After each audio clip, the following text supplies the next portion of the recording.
নমস্কাৰ future focus Assam YouTube চেনেলটোৰ মেথছৰ practice set 3 লৈ মই মনোৰঞ্জন হাজৰিকাই আপোনাক সকলোকে স্বাগতম জনালো। আগন্তুক এডিআৰই 2.0 প্ৰতি লক্ষ্য ৰাখি মই মনোৰঞ্জন হাজৰিকাই মেথছৰ অলৰেডি দুটা প্ৰেক্টিছ সেট আগবঢ়ালো। যি সকলে সেই ভিডিও দুটা চোৱা নাই ডেসক্ৰিপচনত দিয়াৰ লিংক আছে, আপোনালোকে ভিজিট কৰি ভিডিও কেইটা চাই ল'ব পাৰে। আহকচোন পলম নকৰি আজি এই ভিডিওটো আৰম্ভ কৰো। এতিয়া প্ৰথম প্ৰশ্নটো টাইম এণ্ড ৱৰ্কক লৈ আহিছো।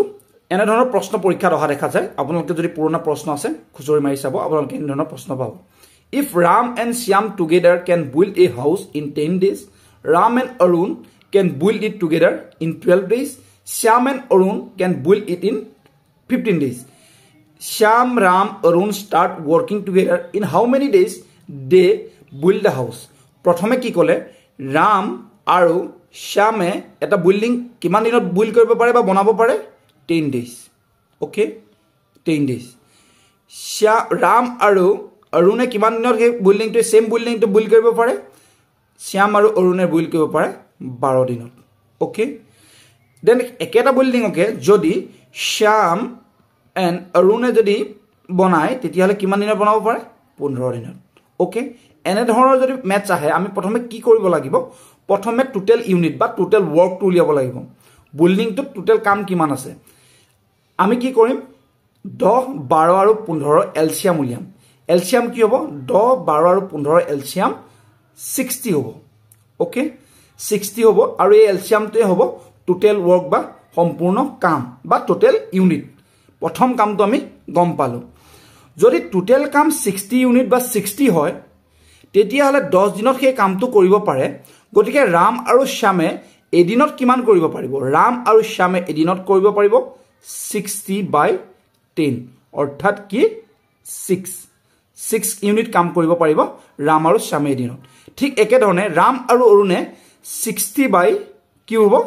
60/12 কি 5/12 60। ওকে, ঠিক একে ধৰণে 60/15 ফৰ শ্যাম এণ্ড অৰুণ। এনে ধৰণৰ অংক আহিলে একে এইকেইটা যদি ষ্টেপ আপোনালোকে ফলো কৰে মেথছ এনে ধৰণৰ অংক কেতিয়াও ভুল হোৱা চান্স নাথাকে। কি হ'ব 4 15 60। গতিকে 1 ডেট কৰিব পৰা ক্ষমতা কিটা হল 6 ইউনিট 5 ইউনিট এণ্ড 4 ইউনিট। এতিয়া কি কৈছে শ্যাম অৰুণ এণ্ড ৰাম একেলগে কাম কৰিলে শ্যাম অৰুণ এণ্ড কি ৰামে কামটো একেধৰণে একেলগে কৰিলে তেতিয়াহ'লে কামটো কিমান দিনত কমপ্লিট হ'ব। এতিয়া আমি যদি চাওঁ এতিয়া কি কৰিম Ram plus Arun okay plus Ram plus Shyam, Ram plus Arun বা Ram plus Shyam, Ram plus Shyam, okay, plus কি থাকিলে Shyam plus Arun, Shyam plus Arun। আমি তিনটা যদি এড কৰি দিও কি ওলাব? এফালে আমি কি লিখিব পাৰো এদিনত কৰিব পৰা ক্ষমতা কি আছিল 6 plus 5 plus 4 ইকুয়াল লাগে আই থিংক কাৰো ডাউট নাই। এটা কি আছে কেটা যোগ কৰিছো আর কেটা আছে দুটা এ কেটা আছে দুটা এস কেটা আছে দুটা। গতিকে আমি কেনে ধৰণে লিখিব পাৰো আৰ প্লাস এ প্লাস এস কাৰো ডাউট নাই। এইফালে কেনে ধৰণে লিখিব পাৰো 6 প্লাস 5 প্লাস 4 ওকে। গতিকে আৰ প্লাস এ প্লাস এস মানে Ram plus Arun plus Shyam, Ram plus Arun plus Shyam is equal to 6 5 11 plus 4 it mean 15 okay 15/2 এখনলৈকে I think কাৰো ডাউট নাই। মানে ৰাম প্লাস অৰুণ প্লাস শ্যামে এদিনত কামটো কিমান কৰিব পাৰে 15/2 ইউনিট এদিনত কৰিব পাৰে। এতিয়া আমাক কি হৈছে টোটাল ওয়াৰ্কটো কিমান দিনত কৰিব পাৰিব? টোটাল ওয়াৰ্ক আছিল কি 60 এখন বেলেগকে মই কৰি দিছো। টোটাল ওয়াৰ্ক আছিল 60 ইউনিট এদিনত ৰাম শ্যাম আৰু অৰুণে কৰিব পৰা ক্ষমতা কিমান আছিল 15/2 ওকে। যদি এইটো এফালে গুছি যায় কেনে ধৰণে হ'ব 60 into 2/15 মই একেবাৰে সিম্পল ফৰ্মত কৰি দিছো আপোনালোকে মানে হেৰি একো ভুল নকৰিব। 15 into 6 মানে কি হ'ব 15 into 4 মানে 60 গতিকে 4 2 8 গতিকে ইয়াৰ উত্তৰটো হ'ব 8 days। অৰ্থাৎ অৰুণ শ্যাম আৰু অৰুণ শ্যাম আৰু ৰামে কামটো কৰিবলৈ অপশ্যন সি 8 দিন সময় লাগিব মই একদম বেসিকৰ পৰা কৰি গৈছো আপোনালোকে যিসকলে বুজি পোৱা নাই নোট ডাউন কৰি ল'ব এনে ধৰণৰ প্ৰশ্ন পৰীক্ষাত অহা দেখা গতিকে আহকচোন পৰৱৰ্তী প্ৰশ্নটোলৈ আগবাঢ়ো next কুৱেশ্যনটো what will be the value of x cube plus y cube plus z cube if যদি x plus y plus z is equal to 0 হয় আমাৰ প্ৰথম কামটো কি x plus y plus z is equal 0 দিয়া আছে গতিকে আমি ইয়াৰ পৰা স্টাৰ্ট কৰিব পাৰো আমাক কি দিয়া আছে given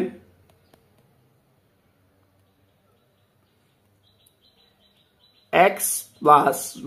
y plus z এনে ধৰণৰ অংক আহিলে এনেকৈ কৰি গ'ল হ'ল simple is equal to 0 okay we know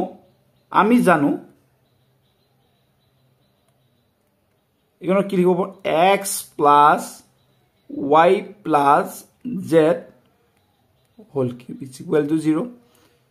okay এখন লাগে কাউ ডাউট নাই I think next আমি ক্লাস 6 তে এটা ফর্মুলা পাইছিলো a plus b plus c whole cube কি হ'ব a cube means x cube plus y cube plus z cube minus thrice abc অর্থাৎ thrice x y কি হ'ব z is equal to কি হ'ব 0 এখন লাগে কাৰো প্ৰবলেম নাই এতিয়া কি লিখিব পাৰো x cube plus y cube plus z cube যদি এটো এফালে আমি লৈ আহো কি হ'ব thrice x y z গতিকে সলিউশন এটোৱে আমাৰ অপচনৰ কবাত আছে নেকি হয় অপচন 8 আছে শুদ্ধ উত্তৰটো গতিকে এনে ধৰণৰ অংক আহিলে এই ফৰ্মুলা গিটা যদি আপোনালোকে মনত ৰাখে আপোনালোকে ইজিলি ইয়াৰ সলিউশন উলিয়াব পাৰিব ঠিক আছে যদি নেক্সট পৰৱৰ্তী প্ৰশ্ন লৈ যাওঁ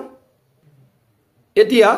আপোনালোকৰ মাজলৈ টাইম এণ্ড ডিসটেন্সৰ এটা অংক লৈ আহিলো এনে ধৰণৰ অংক অহা দেখা যায় আপোনালোকে এনে ধৰণৰ মেথ প্ৰেক্টিস কৰি যাব তেতিয়াহে আপোনালোকৰ স্কোৰটো কৰিব পাৰিব An aeroplane covers a certain distance at a speed of 240 km/h in 5 hours. To cover the same distance in 1:1/2 hours, it must travel at the speed of. এটা কি কৈছে প্ৰথম এখন এৰোপ্লেনে স্পিডটো কিমান স্পিডত কিমান ঘণ্টাত কিমান কভাৰ কৰিছে আমি হেতু উলিয়াব লাগিব মানে টোটাল দিয়া আছে আমাক কিমান স্পিড 240 কিলোমিটাৰ প্ৰতি ঘণ্টাত কিমান সময় ট্ৰেভেল কৰে 5 ঘণ্টা ট্ৰেভেল কৰে 5 ঘণ্টা ট্ৰেভেল কৰে এতিয়া আমাৰ উলিয়াব লাগে কি এতিয়া উলিয়াব লাগে কিমান ডিসটেন্স কভাৰ কৰে ওকে এটো কি আছিল আমাৰ স্পিড এটো কি আছিল আমাৰ টাইম আমি একেবাৰে সৰুতে পাইছিলো কি speed is equal distance by time একক সময়ত অতিক্ৰম কৰা দূৰত্বক কি বুলি কয় দ্ৰুতি বা স্পিড বুলি কয় এতিয়া আমাক কি লাগে স্পিড দিয়া আছে টাইম দিয়া আছে আমাক ডিসটেন্স লাগে অৰ্থাৎ d is equal to speed into time যদি স্পিড এটা কথা ইয়াত মনত ৰাখিবলগীয়া এনে ধৰণৰ যে স্পিডটো যদি কিলোমিটাৰ প্ৰতি ঘণ্টাত থাকে আৰু সময়টো যদি ঘণ্টাত থাকে তেতিয়া হলে আমাৰ এককৰ কোনো পৰিৱৰ্তন আমি কৰিব নালাগে ইন কেস যদি ডিসটেন্সটো মিটাৰত থাকিলে হয় আৰু স্পিডটো কিলোমিটাৰ প্ৰতি ঘণ্টাত থাকিলে হয় তেতিয়া হলে ইয়াৰ মানটো আমি সলনি কৰি লব লগা হল হয় যদি কিলোমিটাৰ প্ৰতি ঘণ্টাত থাকে আমি মিটাৰলৈ নিলে কি হ'ম আমি মিটাৰ নিলে 5/18 এদি পূৰণ কৰি দিও এই কথাটো আপোনালোকে মনত ৰাখিব যদি মিটাৰ পাৰ সেকেন্ডত থাকে আমি যদি কিলোমিটাৰ পাৰ ঘণ্টালৈ নিব লাগে কি কৰিম 18/5 এ পূৰণ কৰি দিম এই কথাটো আপোনালোকে নেপাহৰিব ঠিক আছে নে এতিয়া আমি ডিসটেন্সটো উলিয়াবলৈ কি কৰিম স্পিড কি আছে আমাৰ স্পিড আছে 240 টাইম কিমান আছে 5 ঘণ্টা ঠিক আছে নে 5 * 240 ইট মিন্স কিমান 1200 কিলোমিটাৰ হৈ গল distance পিছৰ কোণত কি কলে to cover the same distance in 1:1/2 hours it must travel at a speed যদি কি কলে একেই দূৰত্ব 1:1/2 ঘণ্টা অৰ্থাৎ কিমান 2 এগুণ 2 সৰি 2 এগুণ 2 এটো কোৱেশ্চনটো ভুল হৈ আছে আপোনালোকে ইয়াক শুদ্ধ কৰি ল'ব এটো হ'ব কি এটো হ'ব 1:2/3 1:2/3 ওকে 1:2/3 3 5 5/3 ওকে এইকন লাগে কাউ ডাউট নাই 3 এগুণ 3 প্লাস 2 আমি এটো এটো লগত পূৰণ কৰিম ইফালে প্লাস কৰিম এইকন লাগে কাউ ডাউট থাকিব নালাগে এটো কি কলে ইয়াক এটো কলে আমাক সময় ঠিক আছে না এই সময়ত এইটো ডিসটেন্স যদি অতিক্ৰম কৰো তেতিয়া আমাক কিমান কি লাগিব স্পিড হ'ব লাগিব হেতু খুৰিছে গতিকে আমি জানো স্পিড ইকুৱেল কি হ'ব distance by time what is the distance distance is 1200 kilometre time কিমান আছে আমাৰ লগত টাইম আছে 5/3 that means 1200 into কি হ'ব এটা 3/5 হৈ যাব 3/5 যদি হৈ যায় আমি যদি এটু এটা কথা কটি কৰো এটু কিমান থাকিবগে টোটাল গৈ লাষ্টত ইয়াৰ উত্তৰটো হ'ব 720 কি হ'ব কিলোমিটাৰ পাৰ আৱাৰ্স আছে নেকি উত্তৰ হয় অপচন ডি টু হল শুদ্ধ উত্তৰ ওকে পৰৱৰ্তী প্ৰশ্নলৈ আহিব পাৰো এতিয়া এটা অকমান এডভান্স লেভেলৰ এটা ম্যাথছ লৈ আহিলো আপোনালোকে এনে ধৰণৰ ম্যাথছ প্ৰেক্টিস কৰি যাব এনে ধৰণৰ ম্যাথছ অহা দেখা গৈছে already A, B and C jointly thought of engaging themselves in a business venture. It may agree that A would invest 6,500 for 6 months. B 8,400 for 5 months. C 10,000 for 3 months. A want to be working member for which he was to receive 5% of the profit. The profit earned was 7,400. Calculate the share of B in the profit. A, B আৰু C এ তিনিটা এটা jointly business start কৰিলে যেটোত এ নিবেশ কৰিলে বা এ কিমানটো তাত পইচাটো দিলে বা পইচাটো নিবেশ কৰিলে বুলি ক'ব লাগিব নিবেশ কৰিলে কিমান 6,500 for কিমান months for 6 months এটো কাৰ এ ঠিক একে ধৰণে বি এ কিমান নিবেশ কৰিলে বি এ নিবেশ কৰিলে 8,400 for কিতনা months for 5 months okay আৰু সি ৰ কথাটো লৈ আহো সি এ 10,000 নিবেশ কৰিলে for 3 months 10,000 for 3 months এটা টোটাল কিমান নিবেশ কৰিলে আমি হেতু লিয়াব লাগিব 645 অৰ্থাৎ এটো আমি লিখিব পাৰো কেন ধৰণে এটো আমি লিখিব পাৰো 3,9,000 ওকে এফালে কিমান আহিলে 4,2,000 এফালে আহিলে 30,000 ওকে এ বি আৰু সি শেয়াৰটো এনে ধৰণৰ গতি এটো আমি সৰু কৰি দিও ৰেশিওটো আমি যদি সৰু কৰি দিও তেতিয়া আমাৰ কিমান হ'ব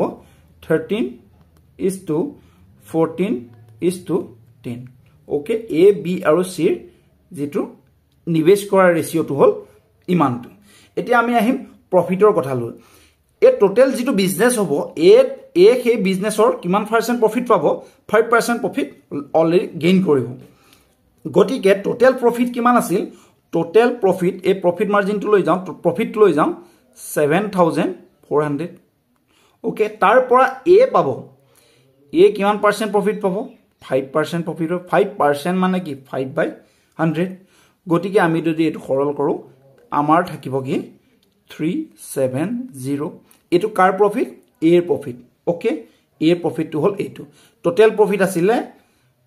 7,400 এৰ প্ৰফিট টু যদি আমি মাইনাস কৰিও কিমান হ'ব 7,030 আই থিংক একন লাগে কাৰো ডাউট নাই ওকে এই প্ৰফিটটো আমাৰ এতিয়া থাকি যাব তেতিয়া আমি নেক্সট স্টেপটো কৰি আহিম এটা কি কৰিলে বিৰ কিমান প্ৰফিট হ'ব সেই কথাটো কৰিলে দেন বিৰ বি's share in the profit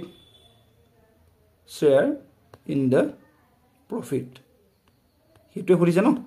গতিকে আমি কি কৰিম এতিয়া প্ৰফিট আমাৰ থাকিলে 7030 ওকে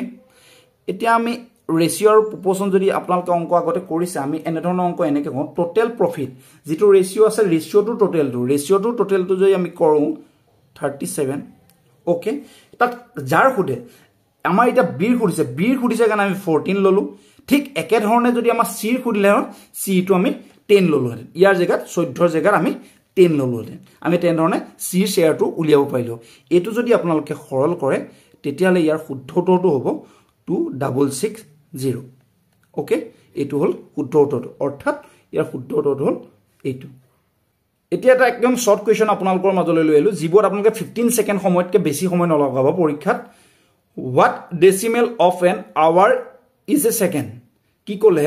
আমাক এতিয়া এটো ভগ্নাংশলে নিবলে দিছে কিমানো 1 ঘন্টাত থকা সেকেন্ডক যেটো সেকেন্ড জিমান সেকেন্ড থাকে এটো ভগ্নাংশত আমাক লিখিবলে দিছে এতিয়া আমি কি কৰিম ভগ্নাংশ বুলি কোৱা লগে লগে আমি 1 বাই কি কলে 1 ঘন্টাত কিমান মিনিট 1 ঘন্টাত 60 মিনিট প্ৰতি মিনিটত কিমান সেকেন্ড আমাক সেকেন্ডলে নিবলে নিয়া নাই জানো 60 গতিকে 6 6 গুণ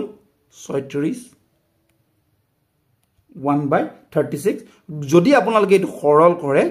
আপোনালোকে ইয়াৰ উত্তৰটো পাব 00027 আপোনালোকে এই সৰল কৰাখিনি অব স্পিডটো লব যাতে আপোনালোকৰ সময়টো কম খাই থাক ঠিক আছে না যেহেতু ম্যাথছ 30 আহিব আকৌ ৰিজয়নিং আহিব আপোনাৰ 20 গতিকে আপোনালোকে কম সময়ত কৰিব পৰাকে এই কোৱেশ্চনখিনি আপোনালোকে প্ৰেক্টিস কৰিব বেছি সময় নাই আপোনালোকে প্ৰেক্টিস কৰি থাকিব তেতিয়া আপোনালোকৰ স্পিডটো বাঢ়িব ঠিক আছে না এন ধৰণৰ প্ৰশ্ন আহিলে এন ধৰণে টেকল কৰিব আহকচোন পৰৱৰ্তী প্ৰশ্নটো লৈ যাওঁ পৰৱৰ্তী প্ৰশ্নটো এটা এভাৰেজ বা গড়ৰ অংক আপোনালোকৰ মাজলৈ লৈ আহিলো এনে ধৰণৰ প্ৰশ্ন অহা দেখা গৈছে বা লাষ্ট এডিআৰই বা আপোনালোকে আসাম পুলিচ এসআই পেপাৰ যদি আপোনালোকে চাই তেতিয়াও পাব বা টেটৰ প্ৰশ্নটো আপোনালোকে পাব আপোনালোকে এনে ধৰণৰ অংক কিজটো অতি দৰকাৰ the average weight of 8% increased by 2.5 kg when a new person come in the place of one of them weight 65 kg what might be the weight of the new person কৈছে যে 8 জন মানুহ আছে 8 জন মানুহৰ যেটো গড় এভাৰেজ যেটো average আপোনালোকৰ থাকিব এভাৰেজ যেটো weight থাকিব এভাৰেজ weight টো বাঢ়িব কিমান 2.5 কেজি বাঢ়ি যাব যেতিয়া এজন নতুন মানুহে কি কৰিব তাত এন্টাৰ কৰিব যেতিয়া নতুন মানুহে 65 কেজি থকা মানুহ এজনৰ জায়গাত কিমান কি কৰিব এন্ট্ৰি কৰিব বা তেখেতৰ জায়গাত তেখেতক ৰিপ্লেস কৰিব ঠিক আছে এতিয়া আমি সেই মানুহজনৰ weight-টো উলিয়াবলৈ দিছে আমি গম পালো যে 8 জনক প্ৰতিজনত কিমানকে বাঢ়ি গৈছে এভাৰেজত বাঢ়ি গৈছে 2.5 8 জনত প্ৰতিজনত যদি বাঢ়িছে 2.5 টোটেল কিমান বাঢ়িলে টোটেল বাঢ়িলে 20 কেজি ওজন নতুন মানুহজন এন্ট্ৰি কৰাৰ পাছত বাঢ়িলে আৰু কাক ৰিপ্লেস কৰিছিলে 65 কেজি weight থকা মানুহ এজনক ৰিপ্লেস কৰিছিলে ৰিপ্লেস কৰোতে বাঢ়িলে কিমান 20 কেজি গতিকে নতুন মানুহজনৰ ওজন কিমান হ'ব 85 কেজি অৰ্থাৎ শুদ্ধ উত্তৰটো অপচন সি আই থিংক আপোনালোকে বুজি পাইছে average percentage profit and loss এইকেইটা আপোনাক আৰু লগতে স্পিডৰ অংক আপোনালোকে একদম পাঁচটা মিনিমাম ৰেগুলাৰ এখিনি প্ৰেক্টিস কৰক আপোনালোকৰ যাতে স্পিডটো বাঢ়ে লগতে আপোনালোকে সমাধান কৰাটো প্ৰেক্টিস কৰিবলৈ নাপাৰিব কিয়নো পৰীক্ষাত বহুতো কনফিউজন হ'ব সময় কম লগাবৰ বাবে আপোনালোকে কন্টিনিউ প্ৰেক্টিস কৰক সকলে আমাৰ এতিয়া লৈকে ই-বুক কেইখন পাৰচেজ কৰা নাই ডেসক্ৰিপচনত ইয়াৰ লিংক আছে আপোনালোকে ভিজিট কৰি সেই ই-বুক কেইখন পৰীক্ষাৰ বাবে লৈ ল'ব পাৰে বহুতো সুবিধা হ'ব গতিকে বিদায় মাগিলো জয় হিন্দ